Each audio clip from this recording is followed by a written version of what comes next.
नमस्कार, मी आदिती वरदा सुनील तटकरे, मंत्री महिला व बालविकास विभाग, महाराष्ट्र राज्य। येत्या अक्षय तृतीयेच्या आपल्या सर्वांनाच मी मनापासून शुभेच्छा देते। येणारं हे संपूर्ण वर्ष आपल्या सर्वांसाठी सुखसमृद्धीचं जाओ, आनंददायी जाओ, यशमय जाओ अशीच प्रार्थना करत असताना खऱ्या अर्थानं एका गंभीर विषयावर मी आपल्या सर्वांचं या व्हिडिओच्या माध्यमातून लक्ष वेधून घेण्याचा माझा प्रयत्न आहे। अक्षय तृतीयेचा दिवस हा शुभ मानला जातो। अनेक विवाह, अनेक शुभ कार्य असतील, याच्यासाठी सर्वात उत्कृष्ट जे दिवस असतात किंवा जे शुभ काळ म्हणून ओळखले जातात त्याच्यातलं एक अक्षय तृतीय। आपल्या आयुष्यातले नवीन नवीन पावलं, सकारात्मक पावलं ही उचलत असतो आपण ती अक्षय तृतीयेच्या दिनी।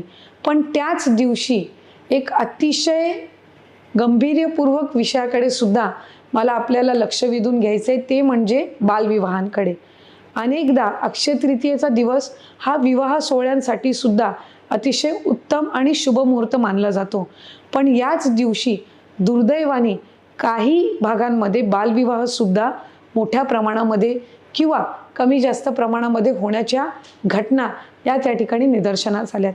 खरं तर देशामध्ये बालविवाहांची संख्या घटते, महाराष्ट्र राज्यामध्ये सुद्धा ती घटत चाललेली आहे, पण ती फक्त घटून चालणार नाही, तर ती आपल्याला शून्यावर आणायची।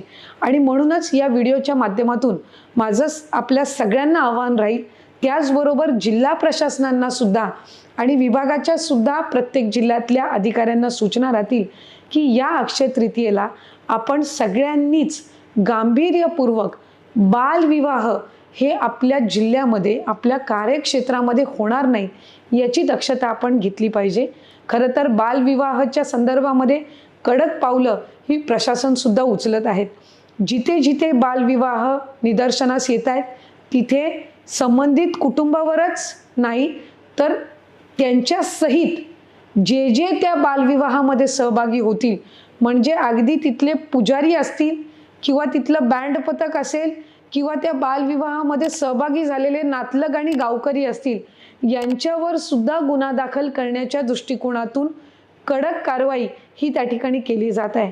त्यामुळे या सगळ्या गोष्टींचा विचार करून खऱ्या अर्थानं बालविवाह हा गुन्हा आहे।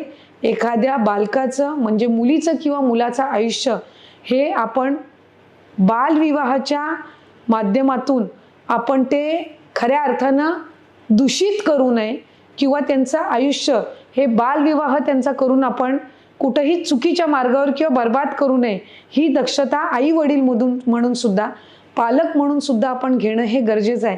त्यामुळे माझं सर्व पालकांना, सर्व नातलगांना आणि प्रशासनाला त्या ठिकाणी आव्हान राहील की अक्षय तृतीयेच्या दिवशी अधिक जागरूक राहून आपण आपल्या आपल्या कार्यक्षेत्रामध्ये बालविवाह होणार नाहीत याची दक्षता ही त्या ठिकाणी घेतली पाहिजे।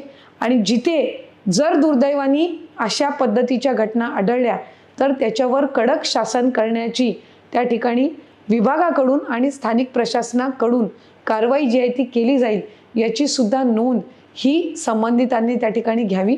माझी या व्हिडिओच्या माध्यमातून संबंध राज्यातील ग्रामपंचायतीचे सरपंच, त्यांच्या संपूर्ण कार्यकारिणीला, त्याचबरोबर शहरातल्या सुद्धा स्थानिक लोकप्रतिनिधींना विनंती राहील की आपण याच्यामध्ये पुढाकार घ्यावा आणि आपल्या आपल्या कार्यक्षेत्रामध्ये बालविवाह होणार नाहीत यामध्ये आपण सगळ्यांनी सुद्धा अधिक अग्रेसरपणाने त्या ठिकाणी भूमिका घ्यावी, अशीच माझी आपल्या सर्वांना विनंती राहील। धन्यवाद।